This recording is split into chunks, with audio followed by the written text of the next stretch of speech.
Sony eko sa Sony tango esuringe to bundela Congo bato bako bundela bomengo ndeko grâce tumba siko bomengo wana bazwi yango wapi na Congo tango bazwi na Congo moi c'est que je vais commenter eza na ngambo Francis Kalombo eza na ngambo Kulutu Muzitu esengela kita kota na ba débat moko lokwa ya wana parce que c'est pas le débat du passé qui nous concerne. Katumbi azwa la muka na charge c'est qu'est-ce qui a apporté na mboka Congo et apporté nini Katumbi tsaki mbongo na la muka après la muka ngo sali nini na vie ya congolais. Okay. C'est pas les discussions qu'on pouvait faire à la télévision. Oh na soutenaki parce que les deux ans pour ça et loko fait nango et aboutir na nini parce que Kabila est toujours là. On soutenir la Mouka, mais Kabila est toujours là. C'est que ça, Kabiliste. On va donc soutenir pour distraire le jeu. Donc, on coule tout le monde sur le big, non? Abandon qu'on soutenir la Mouka Tenga, Nazaki n'a pas moyen. Tant que Nazaki n'a pas moyen, qu'est-ce que tu as fait pour la libération du Congo? Tu as vu tout ça face à Yambo Cannabis au Congo, face à résultat de Biso Congo.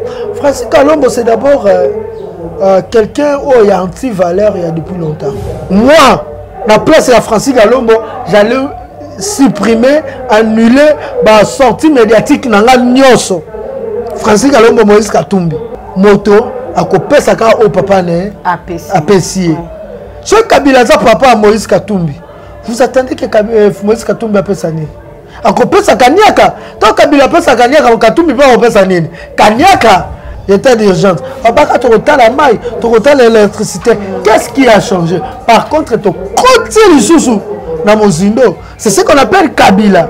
Donc, ma baigne sur la mokilo est commis Kabila. Donc, Ndeko Félix, c'est que de Monsanto. Monsanto. Merci beaucoup. Monsanto. Monsanto. Merci beaucoup, maman. Papa.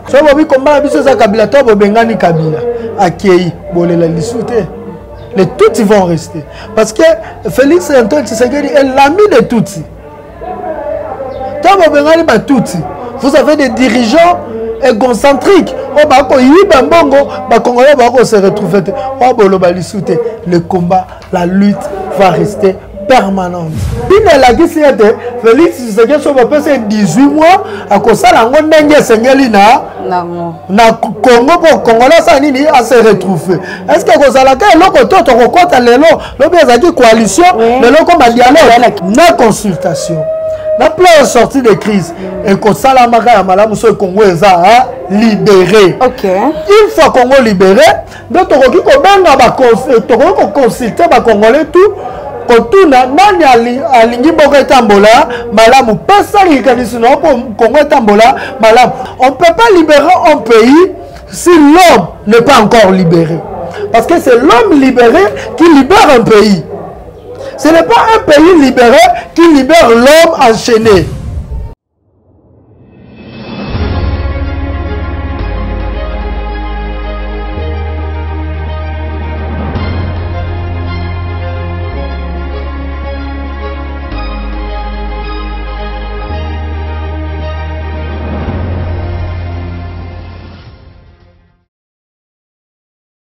Il y a plus clair télévision, est-ce que vous avez que vous allez belé, na banda qu'on a vu pour na kolanda, pour nous allons toujours présent, na ba rendez-vous, autre plus à la na mokolo.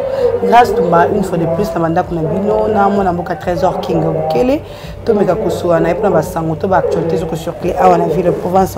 Il y a Kinshasa, na koki ko banda émission na ngate sans que na pesa mbote, to na pesa atondo na réalisateur na ngai Joël Gona, pourquoi pas aussi l'accordant au Pima Foué. Nous sommes directement bonjour, on a invité Nangaï, Namukolo Moalelo, Mbotemona Mboka Trésor King.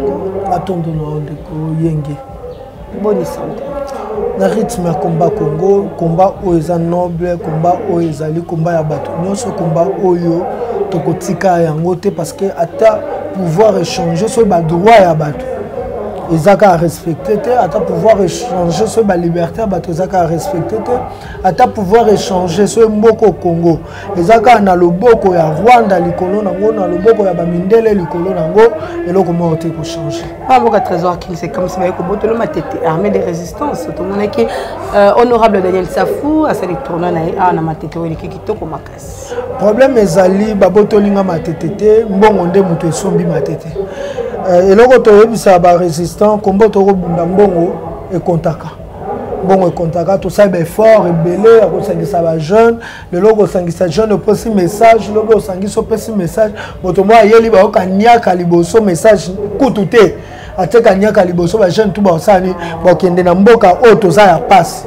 Donc moi problème muke to za nango ya ngwana mais le mieux aux nini o esengo la biso eza bato nyonso bazana bayebi déjà mo eloko moko boy mo ya motu ezalaka eloko oyebi okobundisa oka esiko kokende soko fandi yo moko oyebi keno nayebi ke nakoki kolia mbongo ya moto te mpo nateka mbongo mboka na nga Congo ata safo amemi bango wapi amemi bajeune ya matete wapi amemi barésistant autoformaka wapi amemi ba jeune auto banda ko sangisa parce qu'il faut qu'on se le dise opération lelo o safu akomi ko luka ça na matete ce sont des opérations au trésor kinga banda ko sala lobby malgré na banda ko sala ngo timidement parce que j'avais pas de moyens to sangisa bano bango banda ko benga ba kuluna. Alors c'était pas de kuluna mais qui ba conflit à génération to sangisi ba jeune wana to créer messe patriotique to yoki bango to sangisi ba jeune wana to créer messe patriotique to yoki bon mais le quoi na ba milliers autozali baza pe na ba informateur na bango informateur ba bisi bango amoni bana na ba ko linga bazo bino place bana na ba linga bazo salabe on ko mona na aéroport ba auto benga ba résistant bazaka na bango ebele. Oh, biso to sala ki banana pour ba défendre ba droit ya bato. Ya tsuko comment ça la banana pour ba défendre buzoba na ye. Akoya gifler mutu mbata yo beta mutu wana. Akoya akola mutu wana so azongisi yo sa nini beta ye. Oh, c'était pas ça le but. Le but c'est que tout bundisa anti-valeur, tout ça qui s'appelle na valeur. Mais yo na tour na yo au comité, yo na opération musala, yo na salobre, na souka bo ça na ba jeune nini, so ki moto alobeli président Moïse Mabesa nini konye. OK, merci. So ki moto alobeli na Mabesa nini konye, c'est le combat au bazo désorienter ba jeune. Mais tu dis que na ndenge ka to zanga na biso na timidement autokende un jour nzamba kosunga to comprendre to kozwape to organiser makambo ndenge sengi. Merci beaucoup mon amour Catherine. Faut que le bezaka na Daniel Safouté na telemi entre deux mabanga na se retrouver Diabanza alka Diabanza koto romona ba groupe tout oya matete be kiri matete to yebaka o banda ko s'appeler o lobby to bunaka na bango po Kabila longwa be kiri lokwa ba Soweto oka ba boka ba ekirana ba Zulu na mboloko banini mais lelo avec le fond il y a UDPC Diabanza récupérer bango côté dernier staff na fond et ensemble à récupérer bango mais puis ça peut récupérer bango. Merci beaucoup mon avocat. Oui, merci beaucoup mon avocat Trésor King. Quelle différence entre plan de sortie de crise et la consultation au scolaire Canada président Fachi? Parallélisme. C'est ça qu'on dit en français, le parallélisme entre la sortie de crise et la consultation. OK. D'abord, consultation. En 5 minutes. Donc, tu gérer ma minute. Oui. Consultation, ton 5 minutes. Ezaki lisolo, oya bengi ayoki baninga, a consulter baninga ni tokokyo sala po Congo et tambola malamu. Mais ce que ezaki makamba Congo on applaudit. Mais mingi babiso biso ezaki ni tokokyo sala po na bomba pouvoir na ngai. Ce que quand même makamba bomba pouvoir ma bende yango wana. Mais c'est lokoyo balobaki eko sala mana ba congolais. Ya mabe ezali to monaki la présence ya ba rwandais. au Paul Kagame atindaki na ba présence ya ba conseiller ya Kulutu Félix Antoine Tshilombo atindaki na Rwanda. Donc ça veut dire même en consultation entre les Rwandais, il y a toujours un meilleur et entre les Congolais, il y a toujours le boko ya Rwanda Nicolo Nango. Oh biso génération oh tozo boya to condamné na dernière énergie na biso que nous pouvons parler entre nous les Congolais sans toutefois quoi infiltrer ma solo na biso. Ma consultation a été infiltrée. D'autres là infiltration au Congo, d'autres là infiltration consultation. C'est-à-dire juste qu'on soit à point de vie à bateau. Nini eko tambola malamu te na mboka. Plein de sorties de crise. On a trésor en comprenant au bateau belé ba fingangai au bateau belé ba sala makambu na loba était sorti c'est faire sortir mettre en dehors d'un endroit pour un autre endroit. Et on a sorti. Et crise, ezali et tellement il y a obstacle comme eli. Ce que sorti de crise, c'est obstacle au Congolais comme inango, tant horrible, minable au Congolais comme inango, ou à vache maigre, tu vas bien, tu vas vivre bien, budget 80% qui est dans ma boca moto, mais motana le vigno surtout, les Arabes sauté, Kabila pas la ni na zoka. Kabila est comme président sortant, il n'a pas le droit de décider. Na garde corps naïe. Qui décide na garde corps à Kabila? Point d'interrogation. Qui paye le garde corps à Kabila? Point d'interrogation. C'est ce qu'a tout coquin. Toye na plein de sortie de crise. Plein de sortie de crise. Les alliés loko oh moi mboka Martin Fayulu a proposé qui. Alors bien exact dans la crise et la légitimité. Crise ezali na niveau nyoso bato bandima ki ete mais pour crise wane longwa ala kisi moteur malamu na lobi pour crise wane longwa esenge to sala boye mais na kati ya plein ya sortie de crise onga Trésor King Bukele na mona kamabe ezani parce que moi je défends le valeur congolaise. Il y a liboso na mona mabe qui est un intermédiaire ya communauté internationale. Il y a liboso onga Trésor na mona mabe intermédiaire ya communauté internationale to ba congolais ba ko sangana akoya pona aizwa intérêt na ye po yo kama solo na Congo ezalaka ndenge ni pe ko pesa bato bakambaka bino bobenga mokili oto koma ko saba bakamba mokili balakisa bango tala Congo ango ndenge ezali lobe ko zongisa biso kana mabe po lelo yo soki lelo communauté internationale et créama après la deuxième guerre mondiale. Oh, il y a 1942, dans 1942-43, en septembre 1942, depuis 43 ans, Belgique a récupéré Mbokanaye, dans ma boko ya ba allemand, ne bongo, loko la benga ki ba nani o ba américain, na ba anglais ba sa isaye, ne ba sanganaka.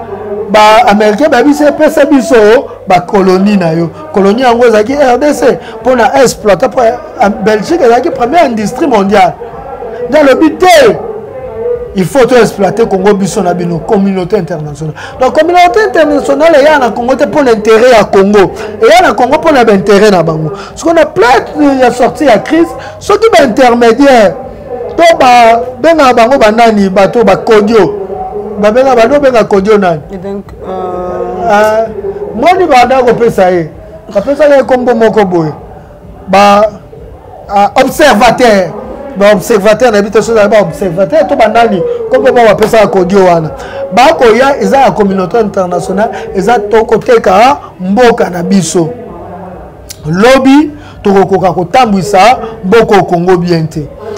La carte il y a plein de sorties de crise. On a eu Trésor King na mona mabe et obi été 18 mois.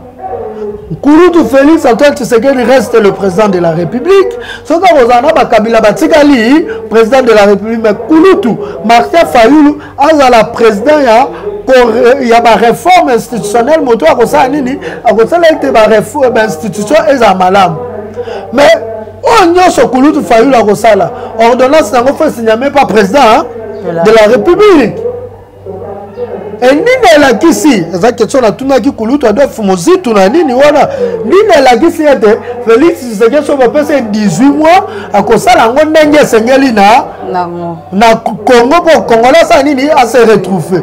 Est-ce que cause la ka loko toto ko kota lelo lobi ezaki coalition lelo ko ba dialogue la question là. Donc pour ngai na consultation na plan de sortie de crise et que ça la maka ya malamu so Congo eza libéré. OK. Une fois Congo libéré, donc tokoki ko benga ba tokoki ko consulter ba Congolais tout kotuna nani alingi boko etambola malamu pesa likanisi na Congo etambola malamu wana tokoza suna ta ko pesa rapport na Rwanda te tokoza pela tante ke no Rwanda tinde la biso batu po yeba makambo nini eko sa nini eko leka na Congo de tango ba ko consulter batu toko kende na dialogue o bemba ko soutenir dialogue entre le Congolais, il y aura pas des étrangers, il y aura pas Rouberwa, il y aura pas Moïse Nyarugabo, aucun étranger. Neto koleka bongo na réforme institutionnelle, la libération à Congo. OK, moi na mboka trésor que s'il arrive que l'autre qui dialogue sort, il y a résistance na terrain et cause à la résistance à continuer, to révolution à continuer. Ce qui est dialogue, ni ne lobby que bako to sa peuple. La révolution na biso ya lelo. Ezali ete d'abord, il faut bien combattre au Congo. Il trésor qui nous a combat. Alors, il faut combat dans les accords nini ya liboso. Que les droits et la liberté des Congolais soient respectés. Au moins, même occupation est allée. Ce qui droit na liberté des Congolais a respecté. Congolais côté les mélanges comme la occupation d'engue sengeli. Donc aux hommes na tsera balumumba, bona balumumba. Sera indépendance batata banda ko lia bien ko le kata o. Des personnes qui ba ma casse ya côté ma kobundisa d'étrangers. Donc cette longue est là la première étape et que Congolais comme ko lia bien, Congolais longo na chômage, Congolais c'est na nini to lukas ko to yeba ennemi ya Congolais za wapi. Congolais ko bundezu pour na nzala te. Pour passer gagner à mais Congolais comme rebunda na conscience. Deuxième tina ya combat na ngai ezali nini unité nationale. Pour unité nationale et ça la mandenge sengeli, il faut Congolais soit comme un patriote. Ayeba pour le patriotisme c'est l'amour de la patrie. On peut jamais aimer quelque chose ce qu'on y est bien voté. Et c'est le Congolais tout aïe ba Congo na ye étendu ya Congo na ye étendu wana zwa makandenge nini na nini na nini pa ba ndenge nini akobundela yango wa unité nationale et tant qu'on okena ba étendu on comprend que non mboka na ngai opportunité za mboka na ngo opportunité donc okoya ba infiltrer na mboka no za banani. Et voilà ce qu'on toque na combat ya libération ya Congo total. On ne peut pas libérer un pays si l'homme n'est pas encore libéré. Parce que c'est l'homme libéré qui libère un pays. Ce n'est pas un pays libéré qui libère l'homme enchaîné. Un pays libéré, un homme libéré libère un pays enchaîné. Ou libère un pays en occupation. Mais un pays libéré ne peut pas libérer un homme.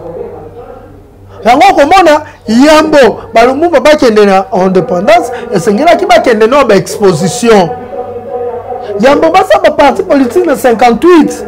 Et sengela ki na bakende na exposition na 58 oza ki contrairement na ba exposition ya bazo humaine o salamaka na ba 1879 ou 1897 plutôt na Belgique bango bakei ba prendre ba se libérer na boumbo bazaki nango na sima ba ye ko libérer bandeko na bango. Donc nous devons d'abord libérer l'homme.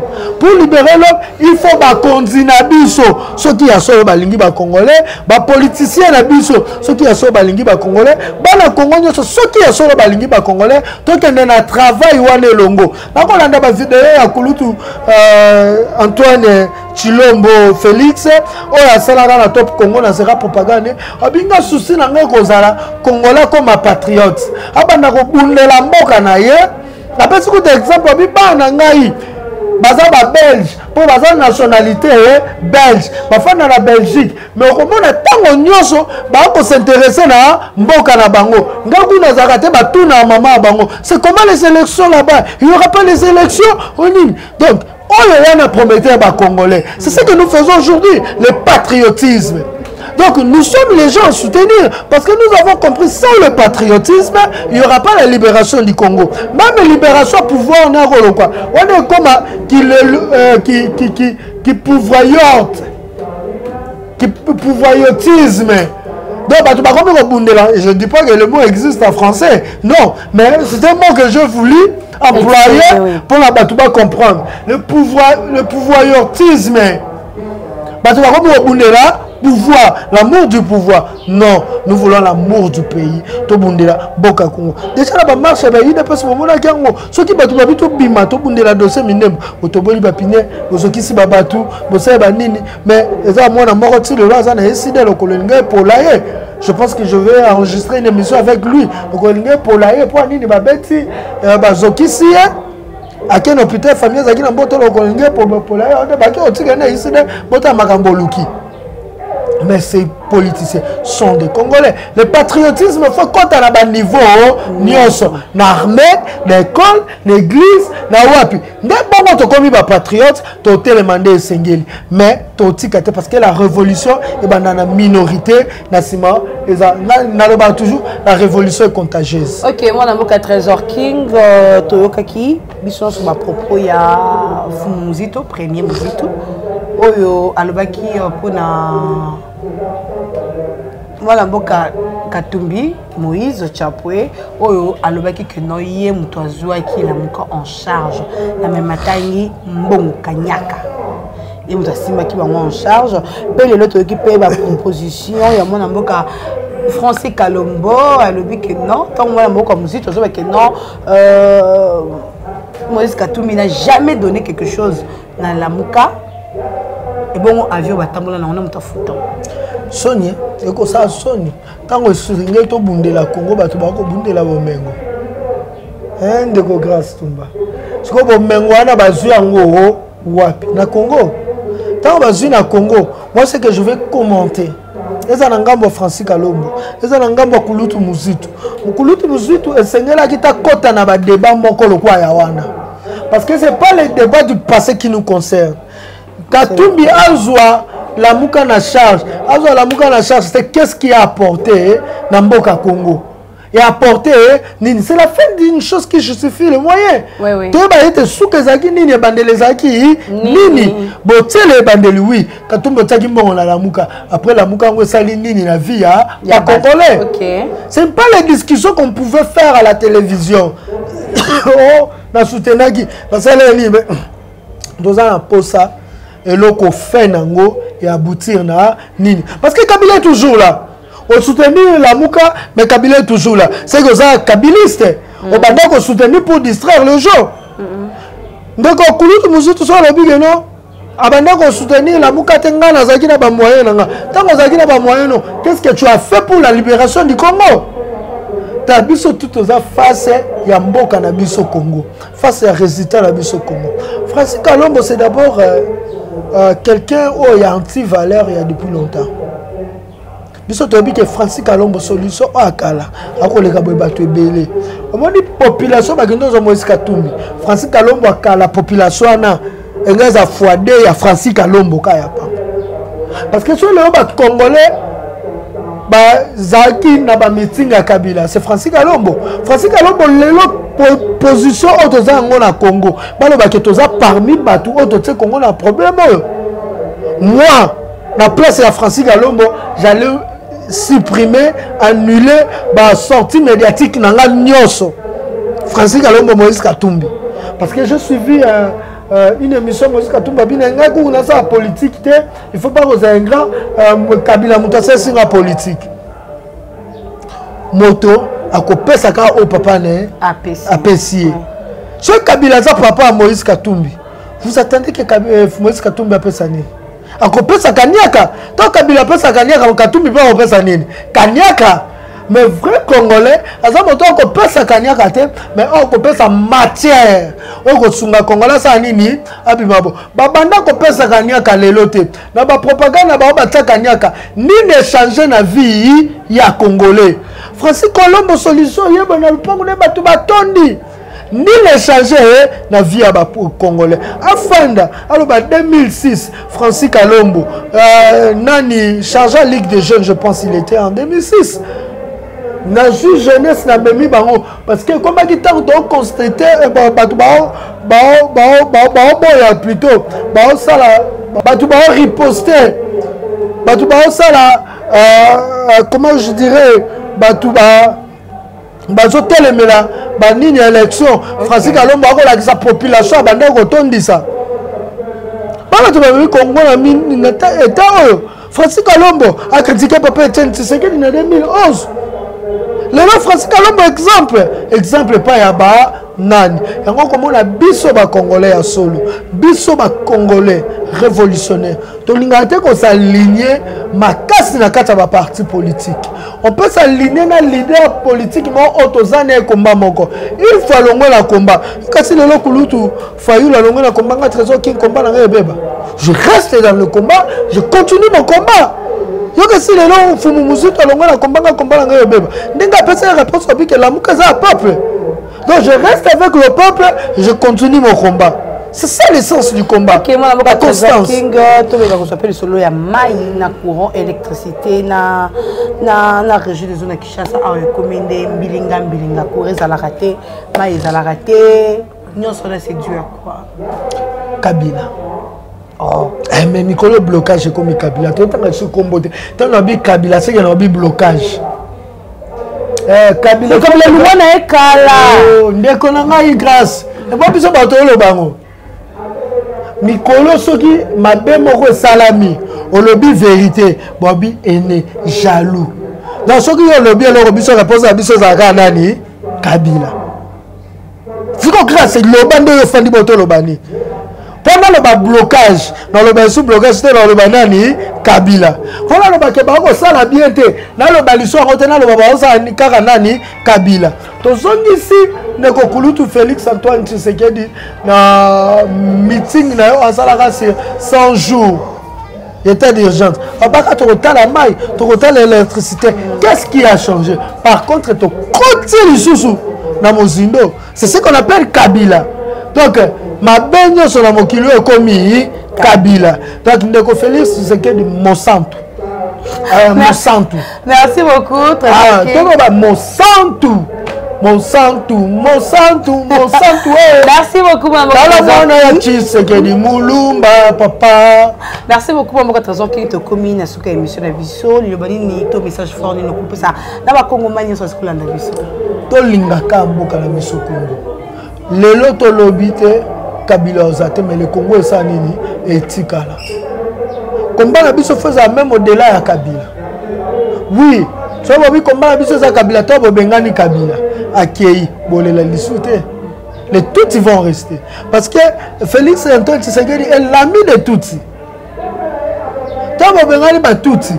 Vous avez des dirigeants égocentriques. Le combat, la lutte va rester permanente. Même na bamboka o ba droit ali lutte zaraka et biso to ndimi ko lutter na vie même tina liwala biso. Merci beaucoup na Trésor King, merci pe na balanignon sur plus clair télévision na liba plus mozo ki ko na biso wana ezaki grâce tumba na micro na ngai na yamba ki mona mboka Trésor King bukele so ke zaki mbano mozo ko tela biso ko vous sentez na ko s'abonner pe na ko aimer ba émission na biso ko sa biso ko to ko pe makasi. Je peux pas finir mon émission sans dire un grand merci à mon réalisateur Joël Goné na Simobili, pourquoi pas aussi à mon cordon au plus la bidon ba Evans pour nous à grâce tumba. Soyez toujours branchés sur notre chaîne Plus Clair Télévision pour rater à ta actualité mon côté. On a grâce tumba et au prochain numéro.